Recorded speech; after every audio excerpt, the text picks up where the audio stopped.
संयुक्त अरब अमीरात यानी यूएई ने पाकिस्तान के 2 अरब डॉलर के कर्ज को सालाना आधार पर रोल ओवर करने से इनकार कर दिया है। रोल ओवर का मतलब है कि यूएई कर्ज वापस नहीं लेगा और पाकिस्तान उस पर ब्याज देता रहेगा और मूलधन जो है वो पाकिस्तान के पास ही रहेगा। असल मुद्दा यह है कि यूएई ने लगभग 2 अरब डॉलर का कर्ज जो पाकिस्तान को दिया था उसे पहले हर साल रोल ओवर किया जाता था।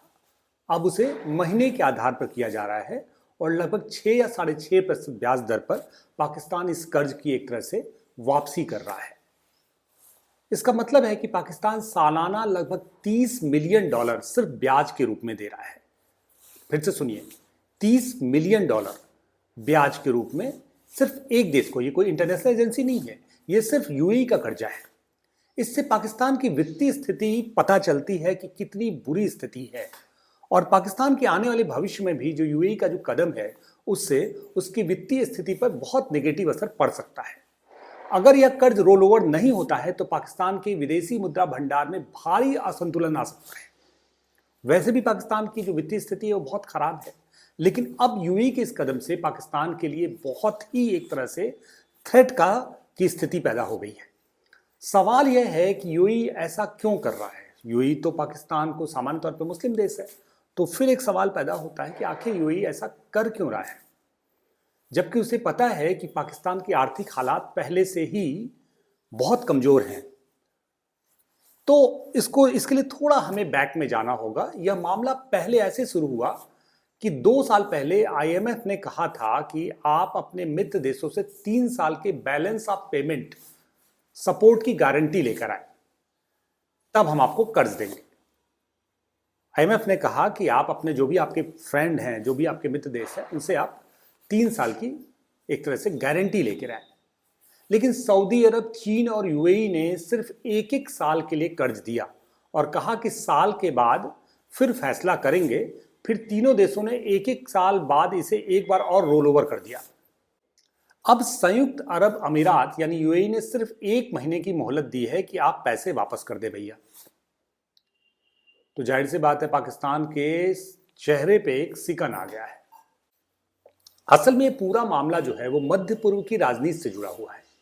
सऊदी अरब और यूएई के बीच प्रतिस्पर्धा बढ़ रही है और इस स्थिति में पाकिस्तान के लिए संतुलन बनाना मुश्किल हो रहा है। संभव है कि अगर पाकिस्तान दबाव में आकर यूएई के साथ खड़ा हो जाए और सऊदी अरब से दूरी बना ले, क्योंकि यूएई इस समय इजराइल के काफ़ी करीब है, तो संभव है कि यूएई ये जो एक तरह से उसने कंडीशन रखी है वो ख़त्म कर दे। और ऐसा भी हो सकता है कि पाकिस्तान को यूएई के जरिए या आईएमएफ के जरिए नया कर्ज मिल जाए। पाकिस्तान पहले से ही कर्ज के चक्र में फंसा हुआ है। एक कर्ज लेकर पुराना कर्ज चुकाता है और फिर नया कर्ज लेकर उसे चुकाता है। असल में यह पूरी स्थिति अंतर्राष्ट्रीय राजनीति से जुड़ी हुई है। पाकिस्तान अगर आज खड़ा है तो वह भी जियो पॉलिटिक्स की वजह से। कहा जाता है कि अमेरिकी राष्ट्रपति डोनाल्ड ट्रंप को पाकिस्तान का मौजूदा नेतृत्व पसंद है, इसलिए आईएमएफ में अमेरिका के प्रभाव के कारण पाकिस्तान को मिलने वाली मदद पर अब तक कोई आपत्ति नहीं हुई है और उसे एक तरह से ये जो पूरी मदद है वो जारी है। हाल ही में गवर्नेंस और करप्शन डायग्नोस्टिक रिपोर्ट भी आई थी जिसमें गंभीर बातें कही गई, लेकिन उसका असर नहीं पड़ा। अब इस बात को समझे, अगर वाशिंगटन, बर्लिन या लंदन की सरकारें किसी देश के साथ खड़ी हों तो उसे कर्ज भी मिल जाता है और उस पर प्रतिबंध भी नहीं लगता। इसके लिए सबसे शानदार अगर कुछ हो सकता है तो इजिप्ट का उदाहरण हो सकता है। वहाँ एक सख्त शासन है, अर्थव्यवस्था भी कमजोर है, फिर भी उसे आईएमएफ और अन्य देशों से कर्ज मिलता रह रहा है। तो सेम ऐसी स्थिति पाकिस्तान की भी है। पाकिस्तान में निवेश नहीं आ रहा है। पिछले साल मुश्किल से $300 मिलियन का निवेश आया, वह भी अधिकतर पहले से मौजूदा कंपनियों द्वारा मशीनरी खरीदने के लिए। दूसरी ओर यूएई ने मिस्र में 30 से $35 अरब निवेश किए हैं, जहां वे अपने लिए एक नया शहर और रिजॉर्ट बना रहे हैं। चीन ने 2015 के बाद से ग्वादर में लगभग $25 अरब लगाए ताकि उसे विकसित किया जा सके, लेकिन आज वहां की परियोजनाएं खाली पड़ी हैं और व्यवसाय नहीं चल रहा है। इससे सवाल उठता है कि निवेश पाकिस्तान में क्यों नहीं आ रहा।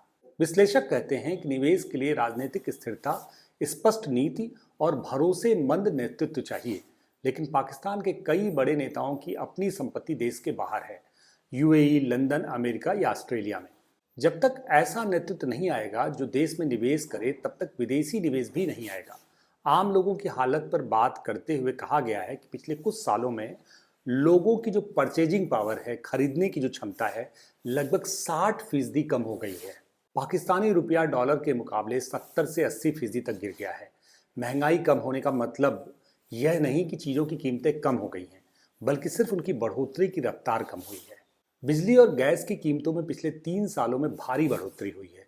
सरकारी आंकड़ों के अनुसार लगभग 25% लोग ऐसे हैं जिन्हें 2 वक्त का खाना भी मुश्किल से मिलता है, और लगभग 50% आबादी गरीबी रेखा के नीचे चली गई है। ऐसी स्थिति में यह कहना कि लोगों का जीवन स्तर बेहतर हुआ है, वास्तविकता से मेल नहीं खाता। इस तरह से यूएई ने इस बार पाकिस्तान को एक तरह से आंखें तरेरी है, या पाकिस्तान के सामने इस बात के लिए दबाव डाला है कि वो अपने कर्ज वापस करे। वो पाकिस्तान के लिए बहुत बड़ा झटका है।